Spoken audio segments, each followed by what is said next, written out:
So it should be recording any second now. Okay, it started. We are recording. So hello everyone. Welcome to this How to Rewild Q&A session. For those who haven't met me, I'm Hayley. I'm one of the Green Minds team from Plymouth City Council. We also have Ed, Nick and Martin here. Seeing as there's only a few of us, do you want to introduce yourselves quickly? Shall I go first? I'm Ed Parferris. I'm Conservation Manager at Devon Wildlife Trust and working with Hayley and the others on the Green Minds project. Hi guys, I'm Nick. I'm also from Devon Wildlife Trust and I'm the Urban Ranger for the Green Minds project. Hi there, my name's Martin Howitt. I'm the technology lead at the Data Place. We're one of the partners on the Green Minds project. We're looking at green spaces data and trying to help people get better access to that. Great, yeah, so as you probably know, this is part of Green Minds. So for those who don't know much about Green Minds, we're funded by the European Regional Development Fund under their Urban Innovative Actions programme. And there are 7 partners involved, so 3 of us are here tonight. Yeah, basically, we're helping to make Plymouth a better place for wildlife and testing out nature-based solutions and supporting some rewilding projects. Getting on for a year ago now, we held an online workshop, and basically out of that, we realised there was a need to sort of help facilitate this Plymouth Rewilding network, helping people to connect across the city, support each other, and basically ways to share advice and how to, do a rewilding project. And a few key themes emerged, one of which was for that practical ecological advice. So in the summer, we held a summer social at Blockhouse Park, and with that we produced a presentation with some guidance to start people off. Things like, checking land ownership, if it's a public space you want to rewild, some links to some useful resources online, among other hints and tips. So I'll pop the link in the chat to that in a minute if you haven't seen it already. One of the other things that sort of really came out of this network was a way to connect with each other and actually find out what's going on across the city. And that is where Martin and the Data Place come in with creating this mapping platform. We've been working with a focus group and now it's ready to share more widely, and we want to see what everyone thinks about it. So in terms of tonight, Martin's going to give a quick update on the Rewilding sort of mapping platform. And then Ed is going to give a little bit of an introduction into how to rewild, and then we'll go into the Q&A, and Ed will go through all the questions you submitted beforehand, and we'll see how many we can get through in the next hour. So Martin, do you want to take it away? Thank you very much, Hayley, and thanks for that intro. And firstly, an apology for anyone who thought they were, so we're kicking off a rewilding session, which is really exciting and interesting, with 10 minutes from a data person who's going to talk about spreadsheets to you, and I'm really sorry about that. But I hope you'll agree that it's quite important. So one of the things that we wanted to do was map, to show people who else was working in the city to help to rewild the green spaces in the city, or to work for any kind of nature-based solution, or to do any kind of intervention in the green spaces of the city. And this is because a lot of the time people would come to us and they would think, who owns that bit of land, or who who's working on that? Is there a project that I can get involved in? If I wanted to volunteer in a particular place, who would I talk to? And so we started mapping that kind of space. And what we've come up with is that, well, we've got a half-formed map, but we need other people's help really in order to fill out a lot of the details. So I'm just going to share my screen, and I'm going to show you very quickly, and I promise this won't get too technical. So you should be able to see. Please nod if you Hayley, thank you, that's great. You should be able to see a whole bunch of dots and lines on a screen, and this is how we started to conceptualize things, because just having a list of things isn't very visually engaging to people, and also it doesn't express the relationships and links between places. So what you're looking at on the screen is there's a bunch of green dots, which are places in the city. There's some blue dots, which are organisations. There are some grey dots, which are people, and there's some yellow dots, which are services, and then there are some purple dots, which are projects, and there are some pink dots, which are activities.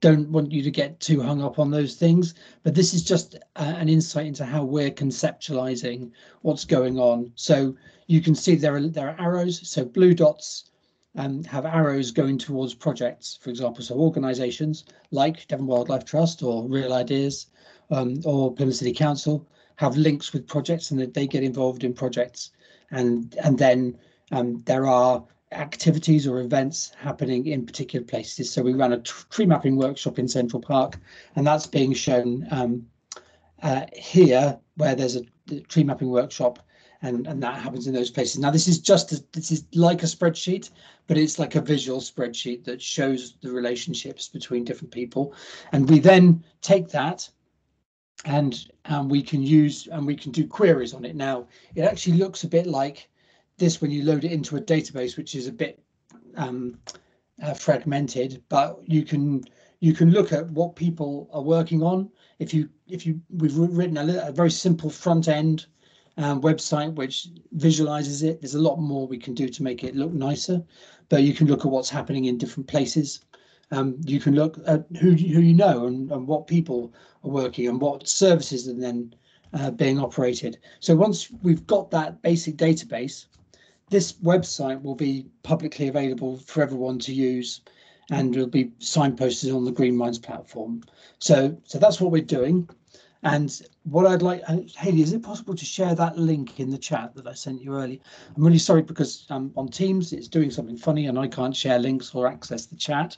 So please feel free to say insulting things about me. I won't see them, so it won't affect me. What I'd like you to do, what my ask is if you go to the link that Hayley's just hopefully shared in the chat, what you'll see is a form, a Google form, and it'll ask you to put in your name, and it'll ask you for something you know about in terms of, so either a place that you know about, or an organisation, or a person, a project, a service that runs in a green space, or an event, or anything at all you like. Plug it into this form, and depending on what you choose, you get different questions. We've tried to make the form as intuitive as possible. Please have a go, and even if it's junk and you can't use it, please still have a go. Or you can email me. So email me at martin@thedata.place. Hayley, would you be able to share that email link as well? So if you've got a thing that's happening in the rewilding space in Plymouth, and you don't know how to express it through this form, or the form doesn't work for you, please tell me about it, and I'll add it in manually, and then we'll be able to produce this public resource for everyone. What we won't do is show people on the resource. So unless they're happy, because of GDPR, we would run into problems like putting people into places or onto projects. So we won't do that. We will put organisations though in there. So that's kind of what we're building, and this will be a public resource that's then linked from the Green Minds website. So that's as brief as I can make it. Does anyone have any questions about that, or do you have comments about it? If not, I'll stop sharing my screen. Okay, that should have stopped. Has that stopped? I think it has stopped. Great. Thank you all for that. Much appreciated.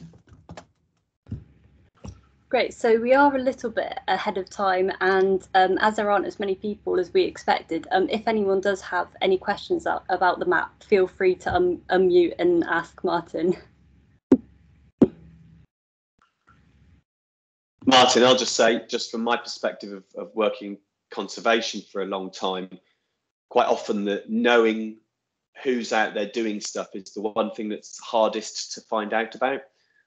You know, you can get a hold of some data, you can get a hold of some information about sites, but that stuff about who's there, what projects are active, or historic projects that have been, is that thing that's really critical, because without that you don't know, you know, how far things, which way things are going, you know, is it getting worse, getting better, that sort of stuff. So it's really useful tool from my perspective.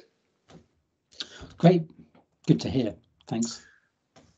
Okay, I'll hand over to Hayley. Shall I get cracking on the main presentation then?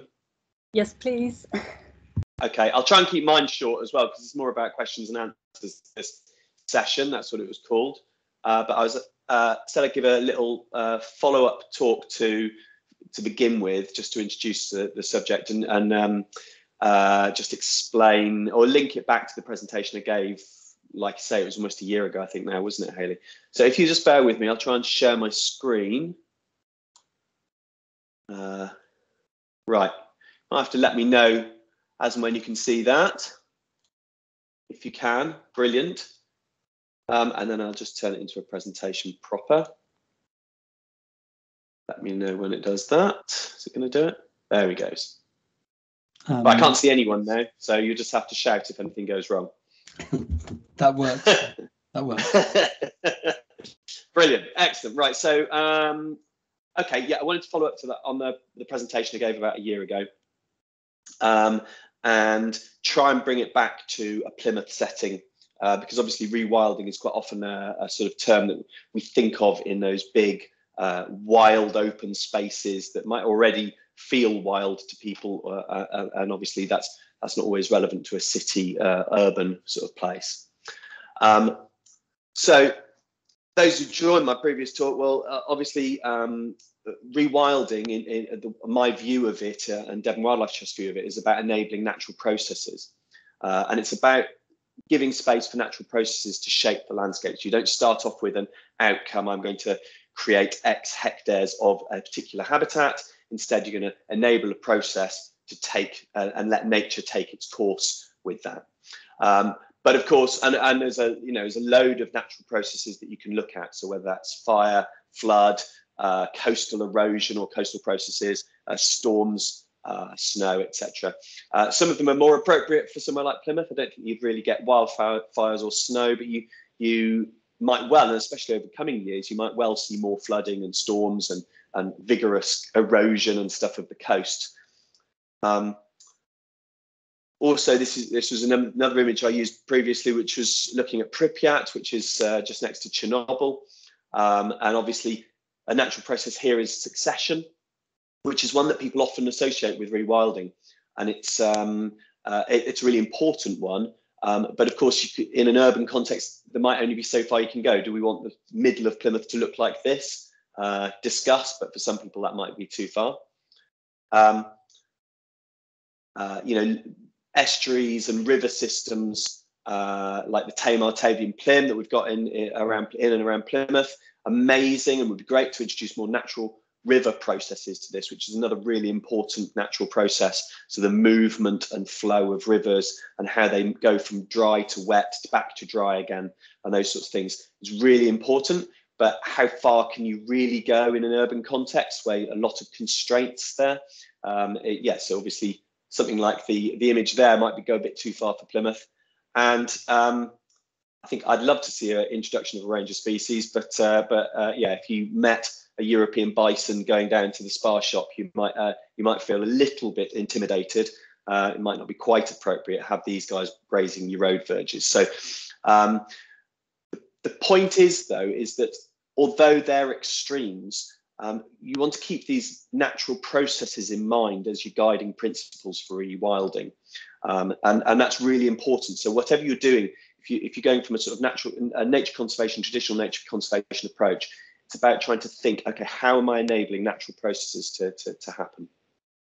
So what can we do in a Plymouth context? Well, the first thing is to try and make more space, and not just a little bit of space. A lot of our reserves, and especially historically urban reserves, are relatively small or quite confined, and especially quite constrained around the edges. So it's about stepping back, giving more space, especially giving stepping back development and infrastructure from things that need to move or to that have natural processes that require a sort of a movement and a different flow. So rivers, drains, woodlands, parks, all those sorts of things are all really important places where to move back, give a bit more space. That does a couple of things. So first of all, obviously it gives a place for nature itself to thrive, to develop, to adapt. And that means new species can move in or can expand. Secondly, it allows space for those natural processes I was just talking about. So a big river moving through the centre of a city, if it's got infrastructure right up to the edge of the river, if that river starts to flood, or you get storm surges coming in right onto the coast, which is really developed, then clearly that's going to cause problems. Whereas if you've stepped back and allowed it space to move, to flood, etc., then it causes us fewer problems. Same for like big, the more space you can give for bigger animals to graze or for succession to take hold and more trees to develop. And then that allows those natural processes to shape that space and find a sort of natural balance in that system. So they're really important. That making space is really important. And thirdly, by linking up those spaces, big and small, across an urban environment, but equally across a rural environment, you can then help nature to move across a city and instead of being constrained by a city. So next thing is to slightly reframe our view of where nature can be. We've tended to sort of box nature into nature reserves or to parks or to pot plants and window boxes. And actually, if you remove us from the equation, then nature would be everywhere. If you would go out into space, think of Neil Armstrong looking back from the moon on Earth. Nature is what makes the Earth. It's sort of that biosphere around. So nature really should be everywhere. And so trying to find those opportunities to help it to be everywhere is really important. So first, and just several things. So first of all, it means there's more space for nature. So, but especially actually in an urban context, there's more niches that support a range of different species and different opportunities, which might not be there in all like park type situations.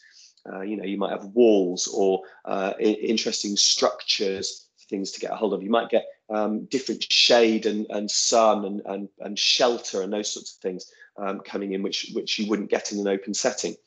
And of course, that also enables a whole ecosystem to develop. So rather than you've got a park which is constrained by having nature allowed out across the city, then you can have movement between systems and things can interact. And that's how an ecosystem develops. And of course, that's where the natural processes can thrive as well. So the other key thing there is that it makes nature accessible to everyone. And that's really important. If we want to see the benefits, then it shouldn't just be those who are right next door to a park or those who've got the money to pay for a bus to get to a park or something. It should be right on the doorstep, so it enables everyone to see the benefits, but also for other people to be able to engage with nature and therefore understand it and appreciate it and then care for it and help it and the like. So those sorts of that engagement and accessibility is really important.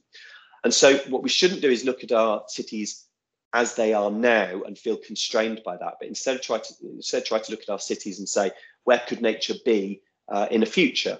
And we should have a presumption that nature will be a sort of key part of everything we do, whether we're putting up a garden shed or building a path or doing something in the allotment or right through to a big new road or a housing development. We should be looking to say, okay, well, nature is just part of everything. So why aren't we putting nature into this, not just pushing it off to one side?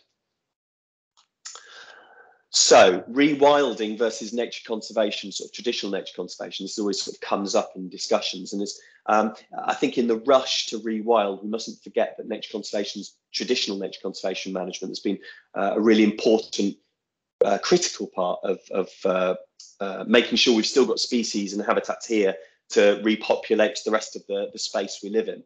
So traditional methods have been maintaining species, maintaining habitats, and effectively creating them as arc sites, which can then repopulate the landscape. So we've got to be careful not to lose sight that those sites still need careful management until the surrounding landscape is capable of offering a home to those species that are in those nature reserves now. We've got to still look after those nature reserves as something really precious. But also the skills that we've learned in managing nature in the nature reserve or traditional nature conservation management type approach are really valuable in the sort of transition phase or kick-starting a rewilding process, because a lot of them are the same thing. So if we look at what people could do in an urban context, so if you're a big organisation, you've got a big site, or if you're a council and you own parks around the city or whatever, then the key work is really to look at that network of sites, and especially the larger sites, and ensure that they're doing as much as they can do. So are they as nature rich as possible? They're not in a bad state. They're not kicking out pollution, or they're not preventing nature either in their site or having an impact outside of the site. So that's a really important thing. But also they need to make sure that they're connected, so that wildlife can move to those sites and from those sites. Now, this means a couple of different things. You can, generally, if you say connected sites, people think of a physical corridor, so physically connected. So a ground beetle, a millipede, or a spider, or whatever can trundle along between things. But and that's really important. We certainly need a lot of physical connectivity. But if that isn't possible, then functional connectivity is also really important. So the other things, perhaps seed can blow onto a site, or spores from fungi, or winged creatures, whatever they may be. So that mixture of sort of physical and the word's gone from my head, functional connectivity are really important. Then that's the sort of link as to where communities come in, and where people, hopefully like you guys, come in. Because while you may not manage those big sites, although you may well be a part of volunteering on those sites, or helping to manage those sites, help to look after those sites, those sites in between the big sites are really valuable. And they're really valuable, obviously, for their own right in terms of individual sites themselves, but they're also especially valuable in terms of the bigger geography between the larger sites. And that means that these create the network. So not only those sites that are already existing, so you might start with the existing green spaces and try to join them up. You might join them up through little road verges, little bits of street greenery. You might look at people's gardens. You could look at innovative things like sort of green roofs and green walls and stuff like that. And one of the things I would really strongly advocate as well is trying to think of as many different habitats as possible that are suitable for your area, because inevitably what people tend to do is go for the two big ones. One is wildflower grassland, and the other is woodland. But in doing that, they tend to quite often go for a generic grassland mix and a generic woodland mix. And we should be being a bit more intelligent about that and making sure that we're really covering different habitats. And to understand how to do that, and what habitats you could create or you could be looking at for your site, it's really important to get to know your site. So once you look down at that, if I just go back one, once you're down at this level and you're looking at a particular road verge or somebody's garden or a little green space or whatever, the next thing is then to find out as much as you can about it. So there's loads of online resources. You can look at geology, you can look at soils, you can look at so the top left one here is the geology viewer. There's the UK soils work, and then you can look at what existing habitats are there and existing designations as well. So sites that are protected or recognised for a particular species or habitat. The other thing I would really strongly advocate, as long as you've got permission of the landowner to do it, is to go out there with a trowel or a spade and dig a hole. So a lot of our nature is based in the soil that's there. So if there is soil, then go and get a sample of it. Go and have a look at it, feel it between your fingers. Is it wet? Is it dry? Is it clay? Is it sandy? Is it what's it feel like? Is it lumpy? Is it compacted? Is it loose? That'll tell you a lot. You can also send off samples quite cheaply to get them analysed to tell you, what pH is it, how acid is it, etc. And this starts to give you all sorts of information that you can then use to decide which habitats you might look at. So instead of just a grassland, you might choose a calcareous grassland or an acid grassland, or even if it's really acid and free draining, you might look at heathlands. And so, the acidity can tell you a lot. The wetness You might, if it's a damper site, you might look at a rush pasture type habitat. If it's a really wet site, you might look at a lowland fen or a mire type habitat. And the other thing critical to understand is that nature doesn't separate open and wooded habitats. They tend to cohabit the same areas, and so we shouldn't be trying to separate them generally. I'll touch on that in some of the Q&A later on, but looking for a sort of mixture, a parkland mix of patches of open and closed is really, really important. Now then, if we just put a fence around a site and leave it, that'll do great for succession, but it might not do well for lots of other things. One of the key reasons for that is that there isn't any seed about. So if you put a ring fence around a bowling green or most amenity grasslands or green spaces or even farmland, it will take a very, very long time, 100 years maybe, before you get any sort of interesting species in there, because the only seed that will be coming in will be from within that site and just the near vicinity. And so that's why we need to kickstart the process. If you just do this, if you just allow succession to take place, yes, it'll turn to scrub, yes, it will turn to woodland, but it'll be fairly limited. It probably won't be species rich, won't do as well as it could do. So giving things a kickstart is really valuable. I would strongly advocate using locally sourced seed, whether that's seed for grasslands or whether that's seeds for woodlands or whatever other habitat that might be. But try and find it locally, link up with Plymouth City Council, National Trust, ourselves, looking, to try and find locally sourced seed and the likes. And what we can do then is create a local seed bank. We don't have to put seed in, reseed everywhere. But in those places that are really deprived of seed, because it's been hundreds of years where there haven't been these habitats present, you can help to kickstart a new species-rich landscape.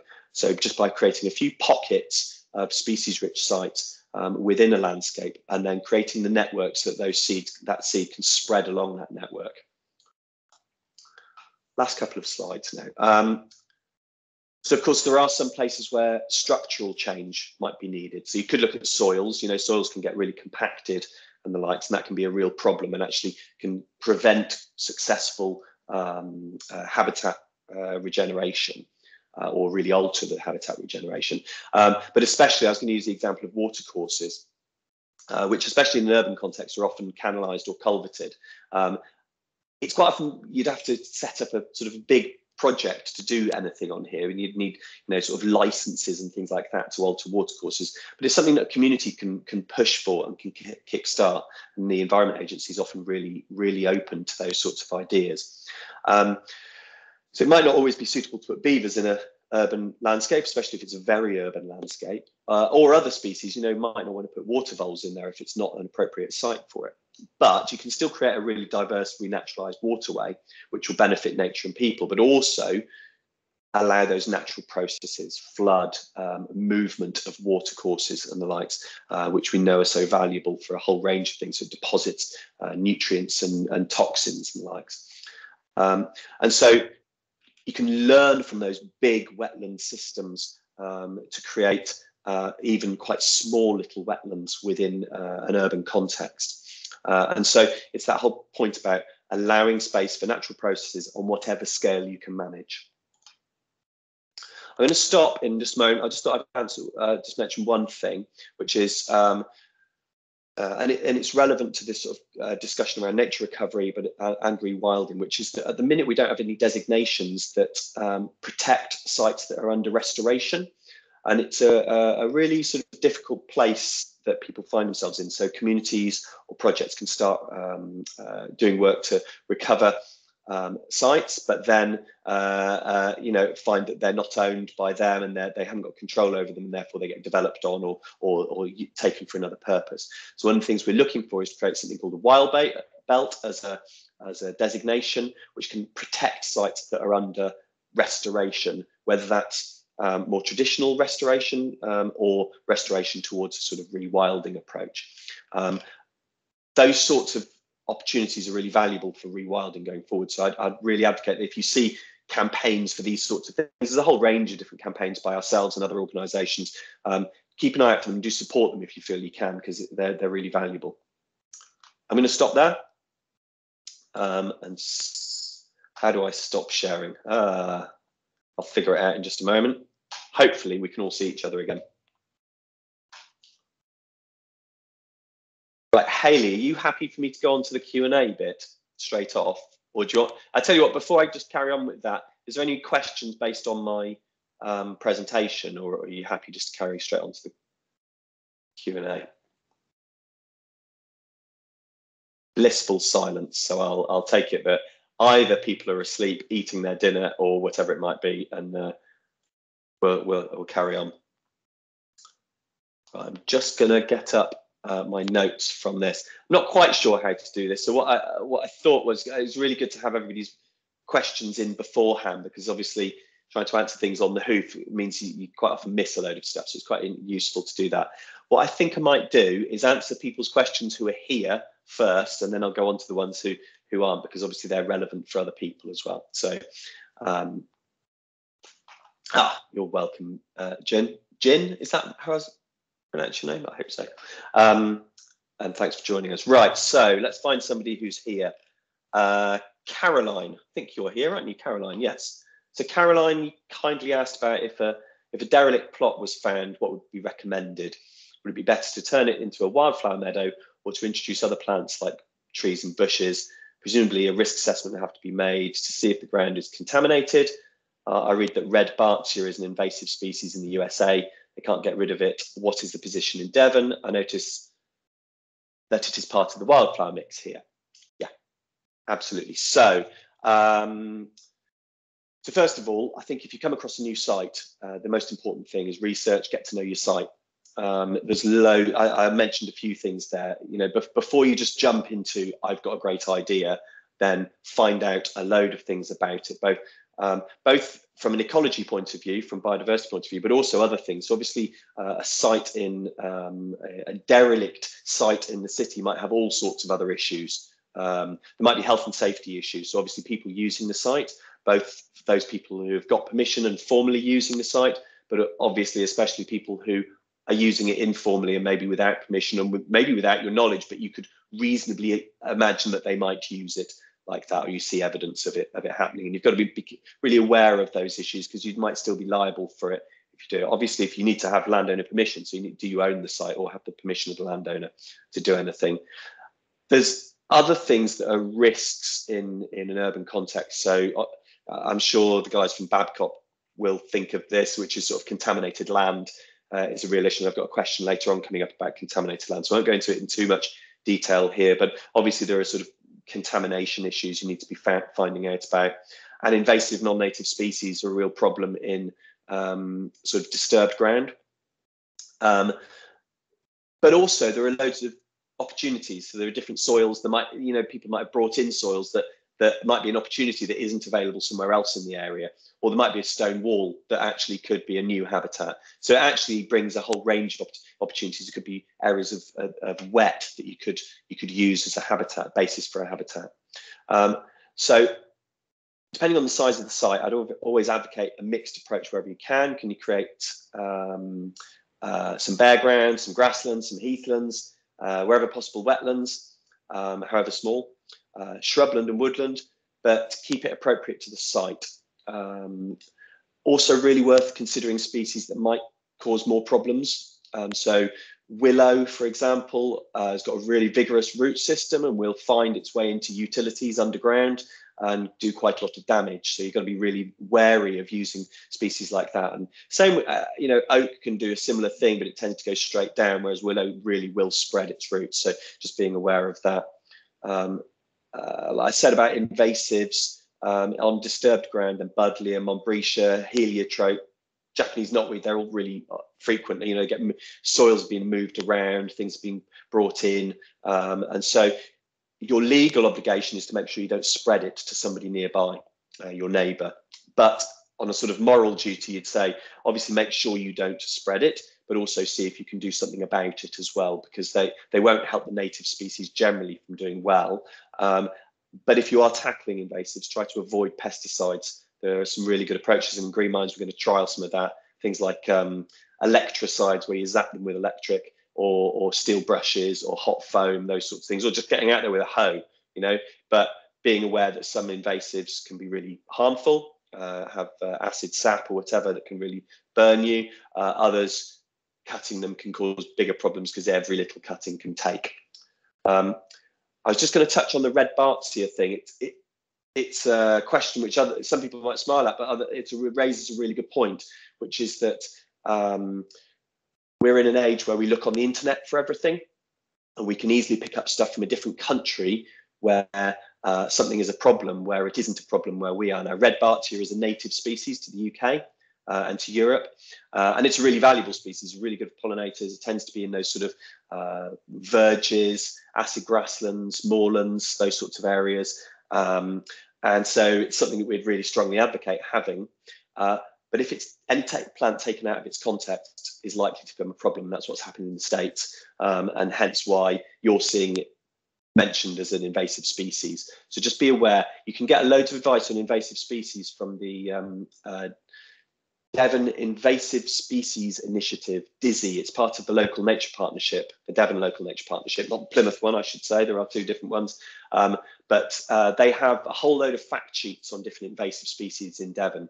So a really valuable resource if you want to just understand what you've got, recognise it, and then move on. Did I cover everything that you wanted there, Caroline? Is that useful?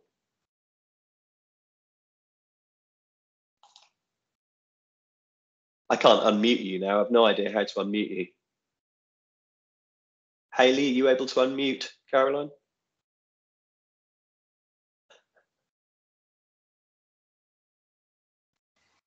Right, yes, you can see me now. It's got dark outside.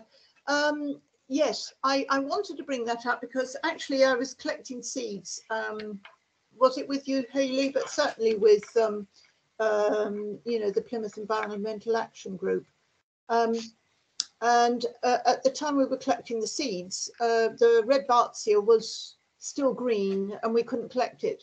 I've since been out there when it was the seeds were ready. So I've actually got a whole load of red Bartsia seed for whoever would like to spread it.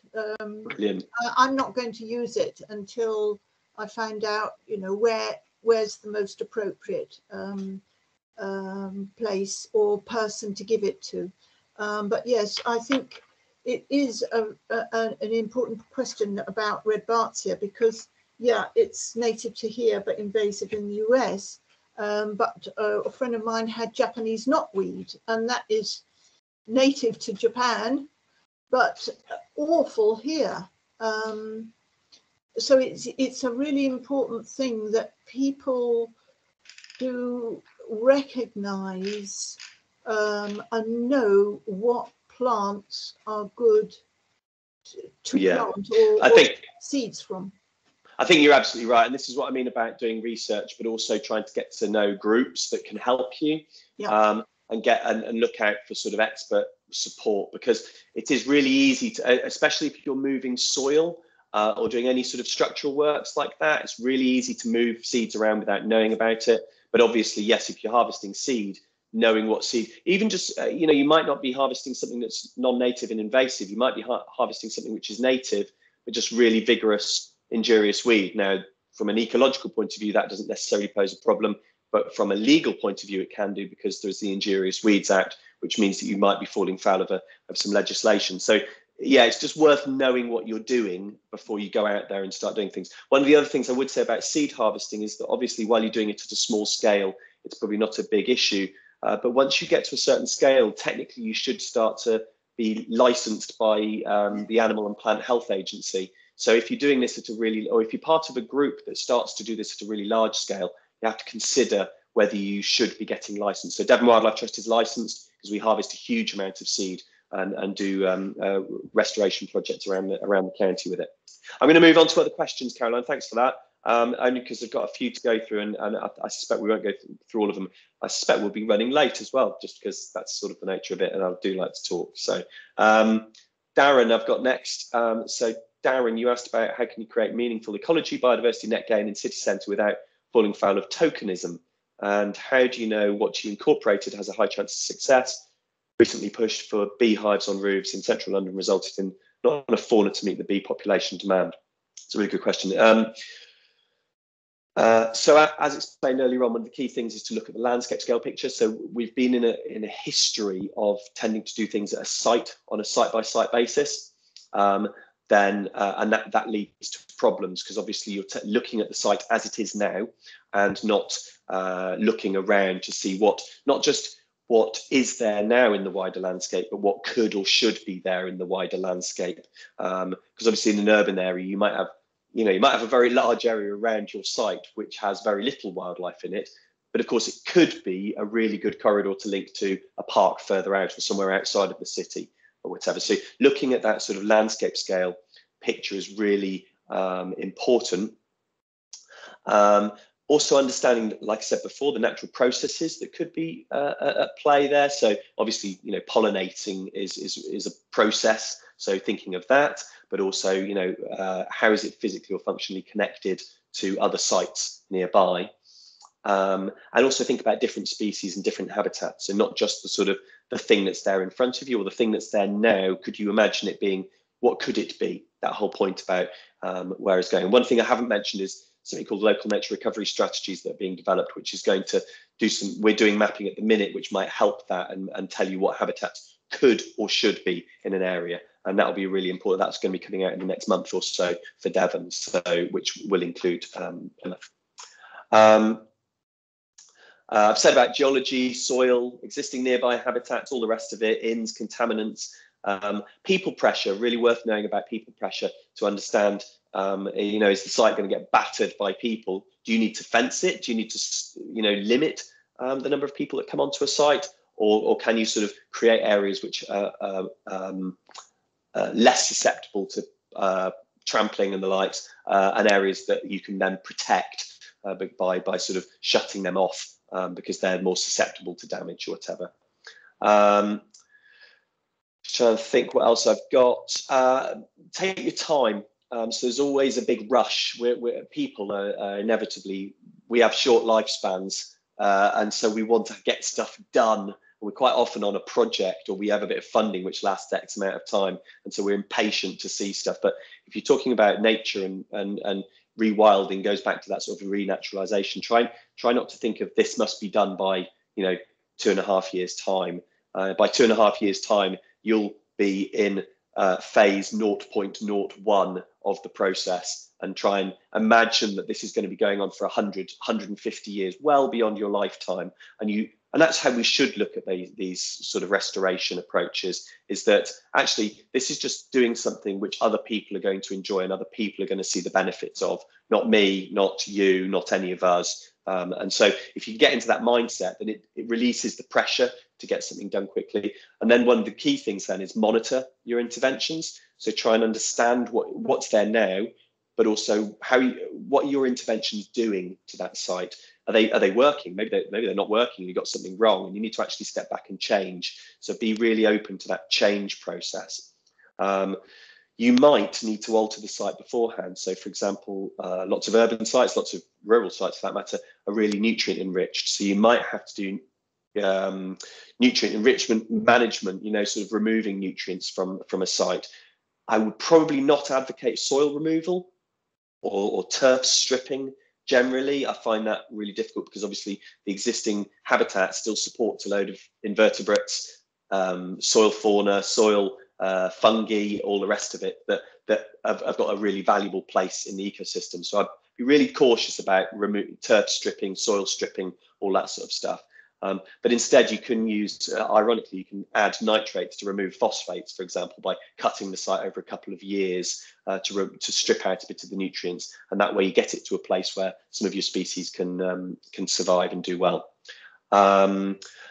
Critical thing is ongoing management. So while we're looking at rewilding, the transition phase to establishing these still probably need a fair bit of management. You can't just, as I said, just put a ring fence around it and hope a grassland is going to become a species-rich grassland. That just won't. That's very unlikely to happen. It's not saying it can't happen, but it's unlikely to happen, or it certainly take a very long time. So you need to get the management right, and you need to be prepared for the management. So if you're creating grassland, you might have to cut and remove, or ideally graze the site, however periodically that might be. You might want to just get a bunch of people to trample it once every now and again. You know, that's a different way of doing it, but it'd probably be effective. But you've got to think about that and monitor the management and adjust it if things aren't going right. But in a rewilding context, I'd be looking to say that the management is to enable things to establish. At what point are we going to start phasing back the management? Bearing in mind that the smaller the site, the more management it's likely to need in perpetuity. If it's part of a bigger network or a bigger site, it should need less management. Obviously, there are some habitats that need less management anyway, but even a very small apex woodland will still need some management, especially in an urban context. Trees are going to fall down and hurt people or break something. So you might still need to think about that. You might want to think about access or whatever. And what was my other point? I did have one other point on that. I'd aim, on the bees thing. So I'd aim to help native wildlife first. So obviously, honeybees are a domesticated population of bees that are sort of semi-naturalized into the UK, but they are domesticated. And of course, what you get is a big swarm of bees come in, and they might displace other native pollinators. So I would focus on creating the habitats to support native habitats first, native pollinators first.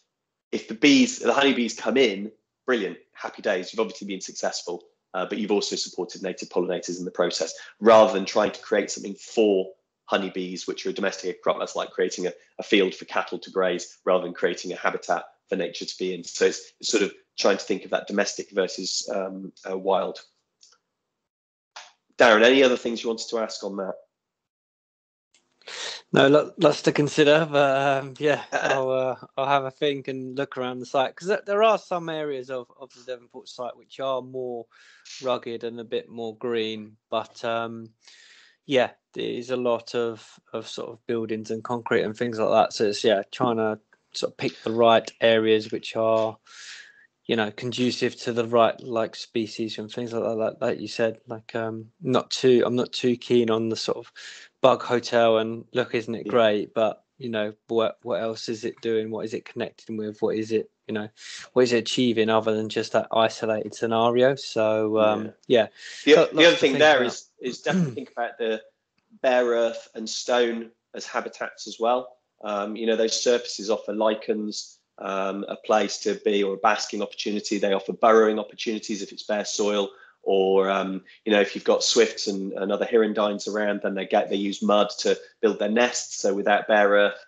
it's getting wet, they haven't got anywhere to harvest their mud. So you know, same for dead wood in a situation, you know, that gives wasps and other nest building invertebrates places to harvest material for their nests and stuff. So there's always a use for something, and a bit of a pool of stagnant water might be a pool of stagnant water, but it could become a little wetland in future without too much change. So it's about trying to imagine what it could be without necessarily altering it too much as well. Okay, brilliant. No, thank you very much for answering my question. Thank you. No, that's great. Who else have we got? Is Jen still there? Jen's still there, isn't she? So I'll answer hers. How can water catchment and storage design and implementation for diversifying amphibious wildlife be considered an urban site given levels of pollution? Pollution, really good problem. That's really good problem, really big problem. Good question. So this is exactly something that we're exploring in Exeter at the minute on a project looking at an urban waterway where there is a huge problem with what are called combined sewer overflows, which kick out, basically they work like a normal sewer most of the time. A storm comes along and it blasts out a load of nappies and sanitary items all across a site, as well as sewage and everything else that's come out. So what we're trying to do is think about how can we rewild a river while not ending up with creating a load of problems. And there's several things to do that. So first of all, you can work with people to solve some of those pollution problems. So obviously the water company or the utility companies or the corporations or whatever that are involved with where that pollution might come from. You can obviously work with them and the authorities to see if there's any controls that could be put on them. Flag it up, that's another thing. but also looking at then how can we use innovation using nature to solve problems. So obviously we know that wetlands can be a really good part of nutrient filtering, taking toxins out of water flows and things of that sort. But how innovative can we be?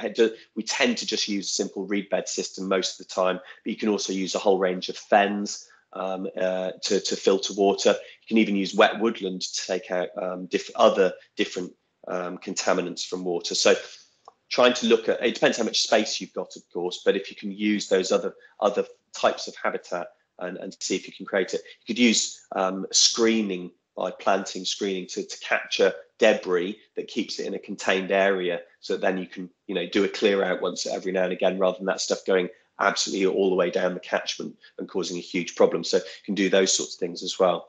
The other thing I would say though is we're in a danger of doing nothing, because it's a big job to renaturalize a river, or to create new wetlands in an urban system, but there's too much pollution, there's too much debris and the like. So I think one of the things about going ahead and creating these sites is that not only do you help amphibious life and other wetland biodiversity, but you might also actually make it obvious, because a lot of our pollution is hidden.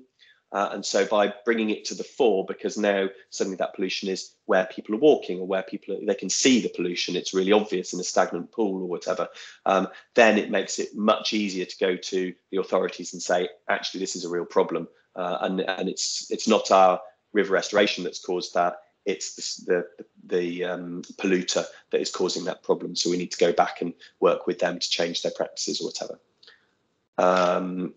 That was it on there. There is a balancing act with that, by the way, in terms of not hurting people or wildlife in the process. So there's sort of a careful balancing act. Jen, did you have? I noticed you put up some comments, but I can't see them, unfortunately. But I don't know if you had any other questions. Oh, hello. Yes. Can you hear me now? Yes, I can. Yeah. I did ask another one, and it is related to the first one, and it's about how micro a wilding site can go, because the site we have is very small, it's very urban, and I'm interested in thinking about the widest range of biodiversity as is possible, given the site is quite small. So I'm just shrinking down all these wonderful ideas I'm wondering, how small can I shrink them? Well, that's good, because it covers somebody else's question who isn't here. So I'll answer this. It's a really good question. It comes up a lot. So obviously, when you look at the big sites around the world, they're as fast as Plus and one of the big Yellowstone or one of those big sites. They're huge. They're colossal. And so you can get a very different level of complexity from a postage stamp. The thing is that if you take it to its bare principles, then you can rewild at any level, and you can always provide a natural process somehow, and that natural process might be pioneering colonization of a site. So I would argue your smallest site that you can rewild is probably the smallest microbe that you can possibly think of, because you can create a space for something. But a pebble can be a site for a lichen, or for a basking site for an invertebrate. So, or it might be the home for a moss or something of that sort. So you can literally go as small. A plant pot, a window box. You can rewild. You can use the principles of rewilding to create habitats and homes for wildlife, and a sort of if you take the principle of how does it fit within its landscape, you can then plant the right things in that window box and say, okay, am I supporting other natural processes in the landscape? I might only have a tiny little piece of it, but am I helping? Now, the two things I would say there is, the smaller the site, the more you're likely to have ongoing management of the site.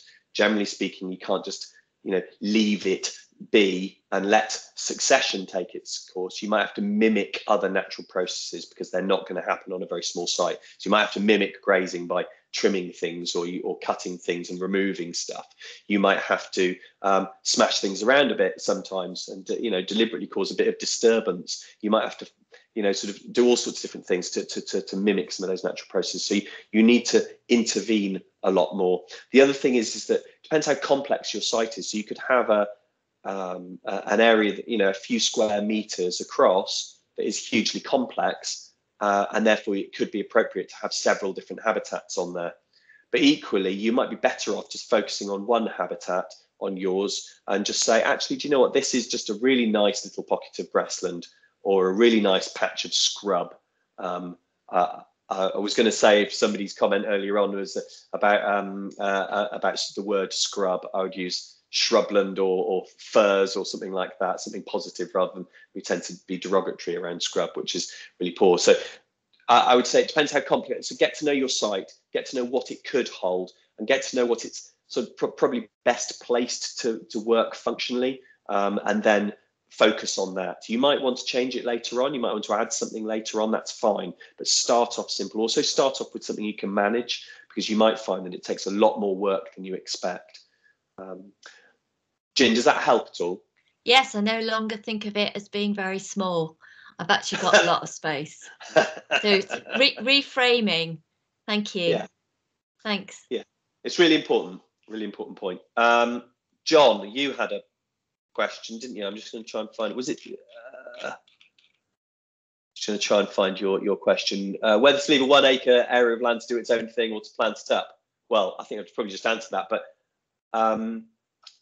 it really depends. It's probably unlikely that you just leave it to do its own thing, but it depends what's around it. So this is the thing about looking around the site and understanding the site. So I don't know if the site's got anything there already, or if there's some really great habitat right next door. Yeah, so it does. So it's got woodland next to it, and unfortunately, it's kind of incredibly dense grass. So we've left it for about 2 years, partly because of the crickets, and we thought that maybe they'll kind of procreate. But it's I would say it's been great in terms of, there are some insects there, but it's quite, a reasonably sized area of land. We used about 20 square meters of it, and we bought £100 worth of seed and put it on. None of it came up, not a single thing, because of the denseness of the grass. And that was after harrowing it and kind of trying our best to kind of, we didn't dig up the soil. So I'm quite intrigued when you say that you wouldn't do turf stripping, because that's where I was getting to. I was thinking it's just such dense grassland that actually. Can I ask, is in terms of the situation of the grassland, is it in a floodplain or something? No, it's not. It's on quite a steep slope. So I've got a few questions around. We've planted some hedge. We've probably got 100 meters of hedge next to it that we've planted, which I think is a good thing. We've got a pond on the top of it. But yeah, we're trying to do, and there's one area which we've allowed to kind of be kind of scrub, in that there's lots of brambles around, and a couple of trees have actually grown through that. So that's good. We've planted a couple of trees. One's been eaten by deer, the other one's fine. So we're kind of trying to decide now whether to plant lots of trees, get rid of lots of the grass, and then go back to bare earth. And the final one is, there is kind of an issue about habitat for mining bees in the South Hams. Yeah. If we can provide some habitat for mining bees, that'd be great. But I presume that needs to be some sort of kind of sand. So it'd be great to do something, but I just don't know what. Yeah, it's really good. I mean, this sort of question. So first things first, definitely do a soil sample, or you take soil across a W across the site, take a sort of number of soil samples, mix it all up, send off a soil sample, and you can do that through Mole Valley Farmers, or there's land cover. I can't remember what it's called, but if you do a Google search, you'll find soil samples, and you can do it, and that'll tell you obviously the pH, which is really important to know what habitats you could create. But it'll also tell you the phosphorus levels, which are critical in this. Might also tell you if it's deficient in other minerals as well. So it might help you to understand why some things aren't taking, or why it looks the way it looks. And then what you can start to do is go, okay, right. I would suspect if it's on a relatively steep slope and you've got really, really vigorous grasses, you've probably got quite a high phosphate loading. And what that stays in the soil. So phosphorus binds to soil particles, won't leave it. And what you need to do, ironically, probably is to add nitrogen, which, nitrate, because then the grass can access the phosphorus and get really rigorous. But then you need to cut that grass. for maybe 2 or 3 seasons. And I would say 2 or 3 seasons of cutting it 2 or 3 times a year, maybe. Now, if I was doing that, I would do 1 cut late and 1 cut very late, as in don't cut before, I don't know, very end of July, early August, and then maybe another cut after the September flush, just to strip those nutrients out. And I do that for a couple of years, see if you can strip out some of that nutrient that's sat there in there. And it's probably a residue of farming that's going on up the hill or historic farming or whatever. Of course, worth knowing your soils, because some soils are just very nutrient rich, in which case, yeah, you might be looking at a rich habitat. You know, sort of, and some fens can be like that. If it's on a steep slope, you can get sort of purple moor grasses and stuff like that, which are rush pastures, which settle onto quite rich slopes. So there are different habitats that might be appropriate for that site if it is just naturally a very rich site. So we tend to just go to put some seed on it.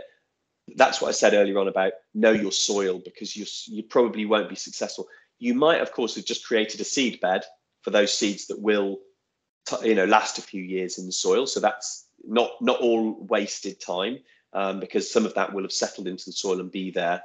I'd be really nervous, like I say, of turf stripping. So DWT has been involved in turf stripping in the past, and soil stripping as well. You know, taking the top several inches of soil off in the calm grasslands. And I think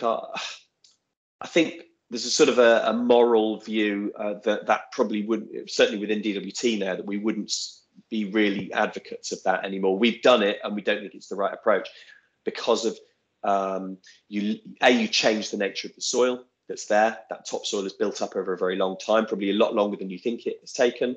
Some topsoils take thousands of years to develop. So, you know, you want to be careful about, you know, what you're doing to it.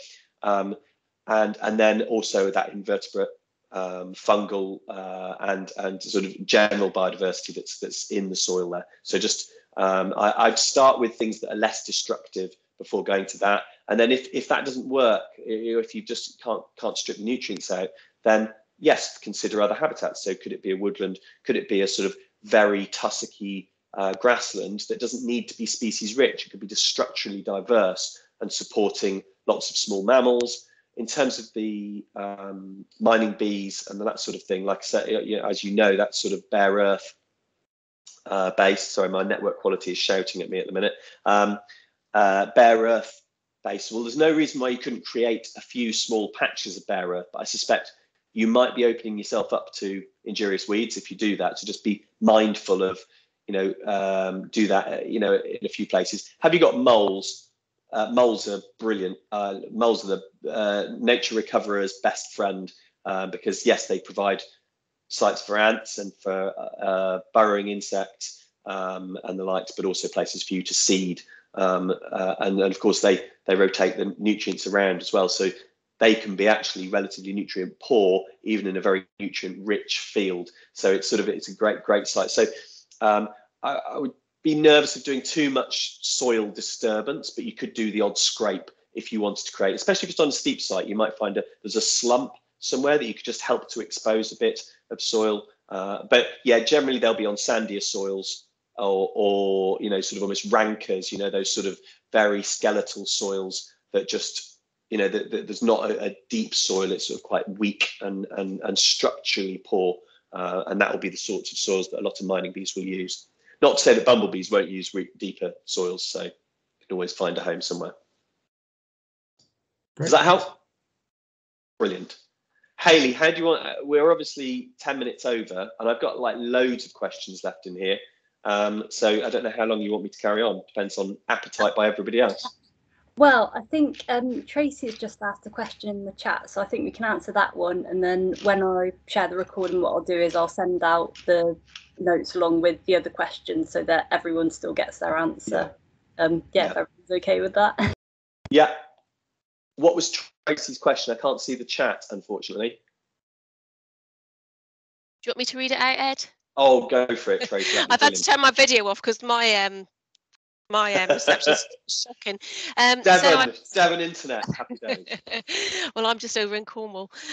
So I've just put here, we know the benefits of leaving areas wild for our wildlife. How have you found is the best way to spread this message to inspire others? So that's other people who want to do the best thing, other people that you're trying to get funding from. So how do you best spread the message? Yeah, it's a really good question. It's a really difficult one. So we've had this in lots of different situations. So for example, farmers changing their grazing regimes and causing real upset with neighbouring farmers who've had a traditional management approach, a modern 20th century conventional management approach, and caused a lot of upset. So even just within farming world, it causes a lot of difficulties. But so you can imagine that if you start taking somebody's parkland, for instance, or a road verge, there's been a huge amount of sort of controversy by councils not cutting road verges or whatever. So you're absolutely right that public engagement is really critical. I probably should have covered it on the presentation. It's a really good point. So I think you have to start by getting people to understand. So first of all, just sort of engaging people. Take them out for a walk. Will people even look at what's there? A lot of people see what's around them as wallpaper.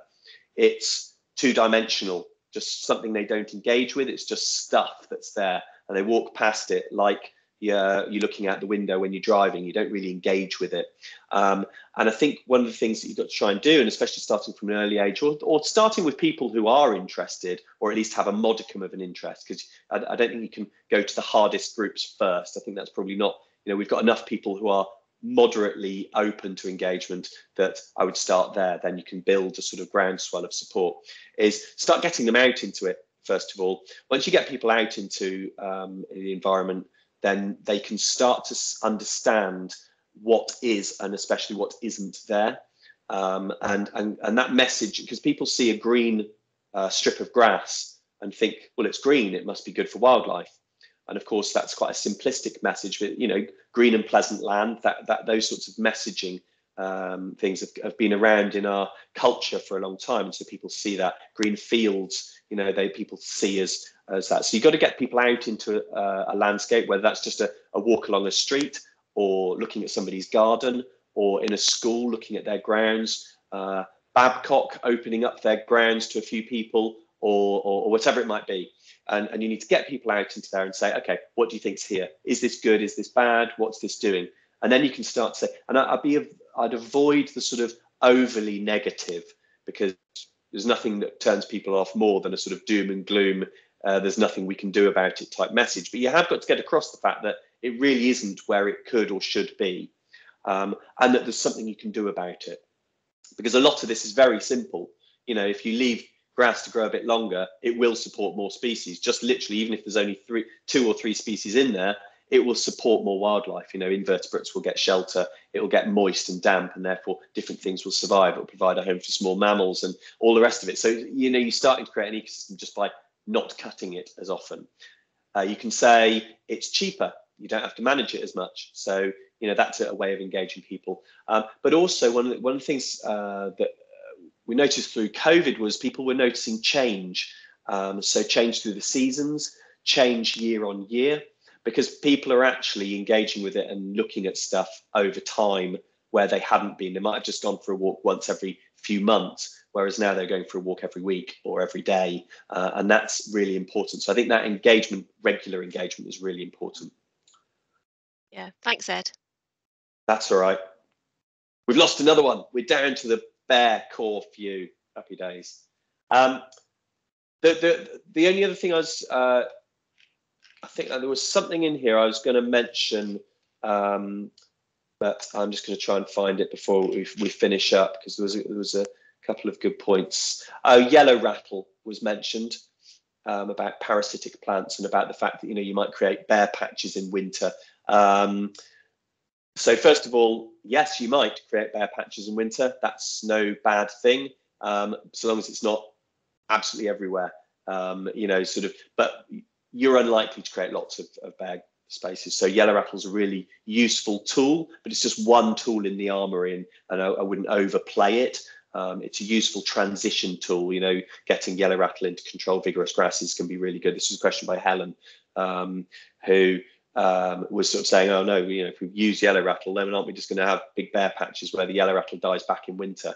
So most herbs and forbs, as they're called, the sort of non-grass parts of the grassland, a lot of them will die back in winter, but a lot of them do have foliage. So yarrow might, some of the clovers will carry on growing all through winter. Some of the other legumes will as well. They're pretty hardy things. Different types of grass can grow all the way through the winter and be much slower growing, but provide cover. So there's loads of different species you can use to fill gaps. Yarrow is just, yellow rattle is just a useful one to control vigorous species and create a bit of space, but it's not too big a problem. There was a question about pigs, but I'll leave that for the notes. Great, thanks, Ed. Yeah, thank you so much, everyone. I'm sorry we've overrun slightly, but I think, because we didn't get sort of the full number of people who booked on, it's actually allowed us to go into much more detail for your specific questions. So I hope you found it useful. A few other resources, if you haven't seen them already, you may have seen a few weeks ago, Jess from DBRC did a webinar on sort of an introduction into habitats found in Plymouth. So if you haven't watched that already, take a look at it, because it introduces some of the ideas that Ed's spoken about, some key species, and also just some useful information actually about some sites in Plymouth, which may be close to you. So it's worth having a look at that. Again, the guidance we sort of sent out with the summer social, that's available on the Green Minds website, so have a look at that. You may have seen next Thursday at 6 o'clock till 7:30, we've got a Rewilding in Your Community Ideas into Action workshop. That's been run by Plymouth Octopus Project, and that's looking at the more community focused side, and in terms of if you're, say, an individual but looking to engage your community or aren't necessarily part of a formal group, that's a really good one to go to. So yeah, and obviously keep an eye on the Green Minds website. In a couple of weeks' time, we should be announcing our November to January event programme, so do keep an eye out for more events. I'll pop the link in the chat to those things I've just mentioned. But yeah, is there anything anyone wants to say before we sign off?